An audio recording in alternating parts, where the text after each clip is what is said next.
കുഞ്ഞിച്ചോ മിനസാൻ one പീസിന്റെ ചാപ്റ്ററായ 1787 മലയാളം മാൻഹോ എക്സ്പ്ലനേഷനിലേക്ക് എല്ലാവർക്കും സ്വാഗതം. ഗൈസ്, ഇന്നത്തത് ഒരു ഒന്നാന്തരം ചാപ്റ്ററാണ്. ഒരു രക്ഷയില്ല. പീക്ക് എന്ന് പറഞ്ഞാൽ ആബ്സലൂട്ട് പീക്ക്. നമ്മൾ ഇത്ര നാൾ ഫ്ലാഷ് ബാക്കിലൊക്കെ ആയിരുന്നു. ആൻഡ് ഇന്ന് മുതൽ ഈ ചാപ്റ്റർ മുതൽ നമ്മൾ ഒഫീഷ്യലി ആ ഒരു വാറിലേക്ക് കാലെടുത്ത് വെച്ചിട്ടുണ്ട്. എൽബഫിൽ നമ്മൾ എല്ലാവരും കാത്തിരുന്ന ആ ഒരു വാറിലേക്ക് അവസാനം നമ്മുടെ ലൂഫി ഇപ്പോഴത്തെ കളത്തിലേക്ക് ഇറങ്ങിയിട്ടുണ്ട്. സോ ഇനി എന്തായാലും അടിപൊളിയായിരിക്കും. അതുകൊണ്ടും പറഞ്ഞ് ഞാൻ ആരെയും ബോറടിപ്പിക്കുന്നില്ല. നിങ്ങൾ ഈ വീഡിയോ ആദ്യമായിട്ടാണ് കാണുന്നതെങ്കിൽ ഈ വീഡിയോ ഇഷ്ടപ്പെട്ട് കഴിഞ്ഞാൽ ലൈക്ക് ചെയ്ത് ഷെയർ ചെയ്ത് നമ്മളൊന്ന് സപ്പോർട്ട് ചെയ്യാൻ മറക്കണ്ട. അപ്പൊ നമുക്ക് നേരെ എന്തായാലും ഇന്നത്തെ ഒരു ഒന്നാം തരം ചാപ്റ്ററിലേക്ക് കടക്കാം. 1787 എന്ന ചാപ്റ്ററിന്റെ പേരെന്ന് പറയുന്നത് ദി കോസ് എന്നാണ്. ചാപ്റ്ററിന്റെ കവർ പേജിന്റെ അകത്ത് നമുക്ക് നമ്മുടെ സാഞ്ചിയുടെ ചേച്ചിയല്ല റീജിയനാണ് കാണാൻ സാധിക്കുന്നത്. പുള്ളിക്കാരിട്ട് കുറച്ചധികം അരണ്യങ്ങളെ വഴക്ക് പറയുവാണ്. കാര്യം അതെല്ലാം കൂടെ ഒരു കൊച്ചു കറുത്തൊരു താറാവിനെ വഴക്കിട്ടുകൊണ്ടിരിക്കുവായിരുന്നു. ആ താറാവിനെ കാണാൻ നമ്മുടെ സാഞ്ചിനെ പോലെ ബാക്കിയുള്ള അരണ്യങ്ങളെ കാണാൻ അവന്റെ ബ്രദേഴ്സിനെ അവന്റെ അച്ഛനെ പോലെ ആയിരുന്നു. അങ്ങനെ ഈ ചാപ്റ്റർ തുറക്കാൻ നിർത്ത് ലോക്കി ശരിക്കും ഞെട്ടി. ഹിമുന്റെ മേത് ആ ഒരു പഞ്ച് വന്ന് വീഴിയെ ലൂഫി ഒട്ടും തന്നെ ഹോൾഡ് ബാക്ക് ചെയ്യുന്നില്ല. പിന്നെ കാണുന്നത് ലൂഫിയുടെ ഒരു അറ്റാക്ക് കാരണം ഇമു ബാക്കിലേക്ക് തെറിച്ച് പോകുന്നതാണ്. എന്നാൽ ആ സമയത്ത് നമ്മുടെ ഇമു ഒരു കൗണ്ടർ അറ്റാക്കിന് വേണ്ടി പ്രിപ്പയർ ചെയ്ത് ഒരു ബ്ലാക്ക് ഫ്ലെയിംസിനെ ക്രിയേറ്റ് ചെയ്തു. അതിനുശേഷം അവിടെ ഉണ്ടെന്ന മരത്തിലൊക്കെ ഇടിച്ച് ഇമു ബാക്കിൽ ദൂരെ ഒരു സ്ഥലത്ത് പോയി വീഴുകയും ചെയ്യും. അപ്പോഴാണ് നമ്മുടെ ലോക്കി പറയുന്നത്, നീ ഇപ്പൊ നന്നായിട്ട് ഒരെണ്ണം പൊട്ടിച്ചിട്ടുണ്ട്, പക്ഷേ അതല്ല ഞാൻ ഡീൽ ചെയ്ത ഡാമേജ് കാരണമാണ്. ഇത്രയൊക്കെ പറയേണ്ട വല്ല കാര്യമുണ്ട്? നീ റിലാക്സ് ആകും, നീ നന്നായിട്ട് മേടിച്ച് കൂട്ടിയില്ലേ? റിലാക്സ് ആകാനോ? ഞാനൊന്ന് ചോദിച്ചപ്പോഴാണ് ലൂഫി അത് ശ്രദ്ധിക്കുന്നത്.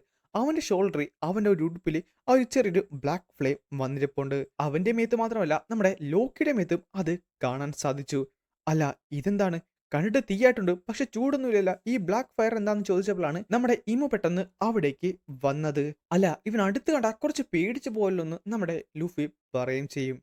പക്ഷേ ആ സമയത്താണ് അത് ശ്രദ്ധിക്കുന്നത്. നമ്മുടെ ലോക്കിയുടെ ശരീരത്തുണ്ടായിരുന്ന ആ ഒരു ബ്ലാക്ക് ഫ്ലെയിം ഉണ്ടല്ലോ, അത് സ്പ്രെഡ് ആകാനായിട്ട് തുടങ്ങി. ലോക്കി അത് കെടുത്താൻ നോക്കുന്നുണ്ടെങ്കിലും അത് കെടുത്താൻ പറ്റുന്നില്ലായിരുന്നു. പെട്ടെന്നാണ് ഇമു അത് ചെയ്തത്. അവന്റെ കയ്യിൽ ഒരു ബെല്ല് ക്രിയേറ്റ് ചെയ്തിരുന്നല്ലോ, അതൊന്ന് റിങ് ചെയ്തു. എന്നിട്ട് പറയും ചെയ്യും, സ്റ്റിഗ്മ. അടുത്ത സെക്കൻഡ് അവര് ഞെട്ടി. കാര്യം ഇമുവിന്റെ കയ്യിൽ നിന്ന് ഒരു വലിയൊരു സോഡ് വന്ന് ലോക്കിയുടെ നെഞ്ചത്തേക്ക് തറച്ച് കേറി. ഇതേ സമയം മറ്റൊരു സ്ഥലത്ത് നമ്മുടെ ബാക്കിയുള്ള സ്ട്രോ ഹെഡ്സ് എല്ലാവരും കൂടെ ആ ലോക്കി ക്രിയേറ്റ് ചെയ്ത് ആ ഒരു ഐസ് ഡിസ്ട്രോയ് ചെയ്യാനായിട്ട് നോക്കിക്കൊണ്ട് നിൽക്കുവാണ്. ജിംബെ പറയുന്നുണ്ട്, അല്ല ഒന്നും തന്നെ വർക്ക് ആവുന്നില്ല. ശരിയാണ്, ഇത് ഐസ് തന്നെയാണോ? അല്ല, ഇത് കണ്ടിട്ട് ഡയമണ്ട് പോലെയാണെന്ന് ഫ്രാങ്കി പറയും ചെയ്യും. നമ്മുടെ നാമയാട്ടെ ഇതെല്ലാം കണ്ട് ശരിക്കും എക്സൈറ്റഡ് ആയിട്ട് നിൽക്കുവാണ്. പക്ഷേ ഐസ് ആണെങ്കിലും എന്താണെങ്കിലും അവളിപ്പോൾ സഫോക്കേറ്റ് ചെയ്തിരിക്കുവാണ്. ആ സമയത്താണ് ബ്രോക്ക് വന്ന് ആ ഒരു ഐസിൽ തൊട്ട് നോക്കിയത്. വിട്ടി, കൈ തണുക്കുന്നതിന്റെ. അല്ല, ഇതിന് തണുപ്പുണ്ടോ? തൊട്ടോട്ട് തണുപ്പാണോ? എനിക്കൊന്നും നീ എന്താണ് ഈ പറയുന്നത്? ആ സമയത്ത് ഫ്രാങ്കി വന്ന് തൊട്ട് നോക്കി. ശരിയാണ്, ഇതിന് തണുപ്പാണോന്ന്. നീയൊക്കെ മനുഷ്യന്മാരല്ലേ, എന്തുവാണെന്ന് ചോദിച്ച് നമ്മുടെ നാമി കിടന്ന് ബഹളം മെച്ചപ്പോഴാണ് സൂക്ഷിക്കെന്ന് പറഞ്ഞപ്പോ ലോക്കി തെറിച്ചു വന്ന് ആ ഒരു ഐസിലേക്ക് വന്ന് ഇടിച്ച് നിലത്തേക്ക് വീണത്. അവരെല്ലാരും ഞെട്ടി. കാര്യം ലോക്കിനെ ഡിഫീറ്റ് ചെയ്യപ്പെട്ടോ എന്ന് അവരെല്ലാരും ഒന്ന് ആലോചിച്ചു. ലൂഫി നമ്മുടെ ലോക്കിനെ വിളിക്കുന്നുണ്ട്. പെട്ടെന്നാണ് അത് സംഭവിച്ചത്. നമ്മുടെ റാഗ്നർ ഉണ്ടല്ലോ, ആ ഒരു വലിയൊരു ഹാമർ അത് നേരെ തെറിച്ച് വന്ന് ആ ഒരു ഐസിന്റെ മുകളിൽ വന്ന് ഇടിച്ച് നിലത്തേക്ക് വീണു. ലോക്കിക്ക് എഴുന്നേക്കാൻ സാധിക്കുന്നില്ലായിരുന്നു. അവൻ നേരെ അവിടെ ഇരുന്നു പോയി. അവന്റെ ശരീരത്തിൽ നിന്ന് നന്നായിട്ട് ബ്ലീഡിങ്ങും വരുന്നുണ്ട്. എന്നാൽ അതിശയം എന്ന് പറയട്ടെ, ആ ഒരു റാഗ്നർ വന്ന് വീണത് കൊണ്ട് തന്നെ ആ ഒരു ഐസ് പതുക്കെ മെൽറ്റ് ആയിട്ട് തുടങ്ങി. അല്ല, ആ ഒരു ഐസ് പ്രിൻസസ് ഷ്യൂറി താങ്കൾ. ഇതേ സമയത്ത് ഇതെല്ലാം തന്നെ ലൂഫി നോക്കിക്കൊണ്ട് നിപ്പുണ്ടായിരുന്നെങ്കിലും അവന്റെ ശരീരത്തിൽ ആ ഒരു ബ്ലാക്ക് ഫ്ലെയിം ഉണ്ടല്ലോ, പെട്ടെന്നാണ് ലൂഫി ഇത് ശ്രദ്ധിച്ചത്. ആ സമയത്ത് ആ ഒരു ബെല്ല് റിങ് ആകുന്നുണ്ട്. എന്നാൽ പെട്ടെന്ന് ലൂഫി അവന്റെ മുഖത്തുണ്ടായിരുന്ന ആ ഒരു വസ്ത്രം എടുത്ത് ദൂരത്തേക്ക് എറിയുകയും നമ്മുടെ ഇമ്മുവിന്റെ കയ്യിൽ നിന്ന് ആ ഒരു അറ്റാക്ക് നേരെ അതിൽ വന്ന് പതിക്കുന്നുണ്ട്. പക്ഷെ നിസ്സാരമായി തന്നെ നമ്മുടെ ലൂഫി അത് ഡോഡ്ജ് ചെയ്തു. പിന്നെ കാണിക്കുന്നത് നമ്മുടെ സീ ക്ലൗഡ് പോർട്ടാണ്. വെസ്റ്റ് വില്ലേജിന്റെ അവിടെ നമ്മുടെ സോറോന്റെ ലൊക്കേഷൻ. ആ സമയത്ത് നമ്മുടെ ഷുമേസ് പറയും ചെയ്യും, അല്ലേ ഇതാരാണ്? ഒരു സ്ട്രോ ഹാറ്റോ? നീ എന്താണ് ഇവിടേക്ക് വന്നത്? നേരത്തെ നീ ആ വില്ലേജിലല്ലായിരുന്നോ? അവിടെ വെച്ച് കിട്ടിയതൊന്നും പോരെ? നായകളെ, നീയൊക്കെ കാരണം ഞങ്ങളുടെ റീയൂണിയൻ ആണ് നഷ്ടപ്പെട്ടത്. ഓ ക്ഷമിക്ക്, ഞങ്ങൾ കുറച്ച് പിള്ളേരെ പിടിക്കാൻ വന്നതാണ്. അതിനുശേഷം ഞങ്ങൾ പോയേക്കാം, അധികം താമസിക്കുന്നൊന്നുമില്ല. എന്റെ കൂടെയുള്ള ആ പിള്ളേരെ പിടിച്ചോണ്ട് ഇപ്പൊ ഇവിടേക്ക് വന്നോളൂ. ഹോ, അങ്ങനെയാണോ? അത് ശരിക്കും ഒരു കോയിൻസിഡൻസ് ആണല്ലോ. കാര്യം എന്റെ കൂടെയുള്ളവനും അവിടേക്ക് പോയിട്ടുണ്ട്. അതുകൊണ്ട് നിന്റെ കൂടെയുള്ളവൻ ഇവിടേക്ക് വരുമെന്ന് എനിക്ക് തോന്നുന്നില്ല. അതെയോ? അതെന്താണ് കാര്യം?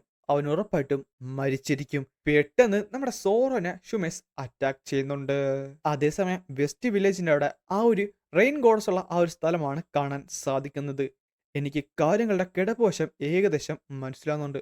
ഒന്നാമത്തെ പ്രശ്നം, ജയൻസിനെക്കാളും വലിയ ആ ഒരു ബിഗ് ആളുള്ള മോൺസ്റ്റർ ഇവിടെയുള്ള കുട്ടികളെ കിഡ്നാപ്പ് ചെയ്യാൻ നോക്കിക്കൊണ്ടിരിക്കുവാണ്. അതെന്തായാലും കുറച്ച് തലവേദനയായിരിക്കും. അതിലുപരി ആ ഒരു അമ്മമാരെല്ലാവരും കിടന്ന് കരഞ്ഞുകൊണ്ടിരിക്കുവാണ്. എനിക്കാണെങ്കിൽ അത് സഹിക്കാൻ പറ്റത്തുമില്ല. പക്ഷേ എനിക്ക് അവരെ സഹായിക്കാൻ സാധിക്കത്തില്ല. കാര്യം അത് രണ്ടാമത്തെ പ്രശ്നമാണ്. ആ ഒരു ജയന്റ് മോൺസ്റ്റർ അതൊരു സ്ത്രീയാണ്. അതുകൊണ്ട് എനിക്ക് അവളെ കിക്ക് ചെയ്യാൻ പറ്റത്തില്ല. എന്നാലും അതൊരു വലിയ തലവേദന തന്നെയാണ്. വാരിയേഴ്സ് എന്തായാലും അതിവിടം കൊണ്ട് നിർത്തുമെന്ന് തോന്നുന്നില്ല. ഈ സമയത്ത് റിപ്പിലൊക്കെ കൊളോണെന്ന് വിളിച്ചുകൊണ്ട് നല്ല കരച്ചിലായിരുന്നു. കൊളോണൊന്നും നീന്താൻ അറിയാൻ മേലായിരുന്നല്ലോ. അവരൊക്കെ പെട്ട് കിടക്കുകയാണ്. ഇതിനെല്ലാം അപ്പുറം എനിക്ക് മൂന്നാമത്തെ ഒരു പ്രശ്നമുണ്ട്. ഒരു സ്ത്രീ കരയുന്നത് കണ്ടു നിൽക്കാൻ എനിക്ക് സാധിക്കത്തില്ല. പക്ഷേ ആ ഒരു ഫൈറ്റിൽ എനിക്കിപ്പോൾ ജോയിൻ ചെയ്യാനും കഴിയത്തില്ല.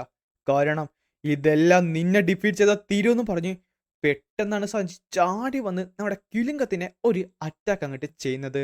ജയൻസ് ചിലപ്പോൾ നിന്നെ ശ്രദ്ധിച്ചു കാണത്തില്ല. പക്ഷെ നിനക്ക് എന്റെ മുമ്പിൽ നിന്ന് ഓടി രക്ഷപ്പെടാൻ പറ്റത്തില്ല. എന്റെ പൊന്നെ, നീ ശരിക്കും ടഫാണല്ലോടാ. ഇത് ഇവിടം കൊണ്ട് അവസാനിക്കാൻ പോകുവാണ്.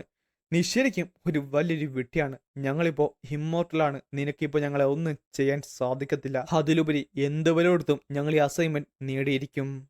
സോ ട്രൈ ചെയ്ത് നോക്ക്. ആ ഒരു റെയിൻ ഗോഡിനെ നീ തന്നെ ഡിഫീറ്റ് ചെയ്ത് നോക്ക്. റെയിൻ ഗോഡ് ആ ഒരു ബ്രാഡ്സിനെ എത്രയും പെട്ടെന്ന് ഇവിടുന്ന് എടുത്തിട്ട് പൊക്കോ. ആ ടൈമിലാണ് സഞ്ജീവ് പറയുന്നത്, പക്ഷേ എനിക്ക് നിന്റെയൊക്കെ വീക്ക്നെസ്സിനെ പറ്റി അറിയാം. ഹാ, ശരിക്കും ഇൻട്രസ്റ്റിംഗ് ആണല്ലോ എന്ന് പറഞ്ഞുകൊണ്ട് ക്യുലിംഗം പെട്ടെന്നൊരു അറ്റാക്ക് അങ്ങോട്ട് ചെയ്യുകയും ചെയ്യും. എന്നിട്ട് പറയുകയും ചെയ്യും, അപ്പം നിനക്ക് കോൺകേസ് ഹാക്കി യൂസ് ചെയ്യാൻ പറ്റുമോ? എങ്കിൽ വാടാ കൊന്നു നോക്കെന്ന് പറഞ്ഞ് അതൊരു ഡയറക്റ്റ് ഹിറ്റായിരുന്നു. സഞ്ജയ് തീർച്ച് നിലത്ത് പോയി പതിക്കുകയും ചെയ്യും. പെട്ടെന്നാണ് ഗബാൻ പറഞ്ഞ ആ ഒരു വാക്കുകൾ അവന്റെ മനസ്സിലേക്ക് വന്നത്. നിങ്ങളുടെ ക്യാപ്റ്റൻ എന്ന് പറഞ്ഞത് വൺ ഓഫ് ദി 4 എംപറേഴ്സ് ആണ്. സോ ആ ഒരു ഭാരം നിങ്ങൾ ചുമക്കാൻ തയ്യാറായിരിക്കണം. പക്ഷെ അതെനിക്ക് ആ പറഞ്ഞത് സോറയായിരുന്നു. പെട്ടെന്നാണ് സാഞ്ചി പോയി ചോദിക്കുന്നത്, അലോൾഡ് വാൻ എന്നെപ്പറ്റി എന്താണെന്ന് തോന്നുന്നത്? എനിക്ക് ഹോം കേസ് ആക്കിയുണ്ടോ? നിനക്ക് ആ ട്രേഡ്സ് ഉണ്ട്.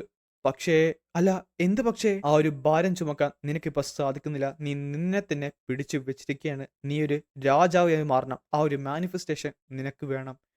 ഒരു ഒരു രാജാവല്ലേ? ലൂഫി എന്തായാലും the king of the pirates ആകാൻ അവന് ഹൃദയം കൊണ്ട് ആഗ്രഹിക്കുകയാണ്. ആ ടൈമിലാണ് പിന്നെ നമ്മൾ കാണുന്നത് ലൂഫി അവന്റെ ഗിയർ 5 ഫോമിലായിരുന്നു. ആ സമയത്ത് ഇമു പറയും ചെയ്യും, ജോയ് ബോയ് നീ അവസാനം വന്നല്ലേ.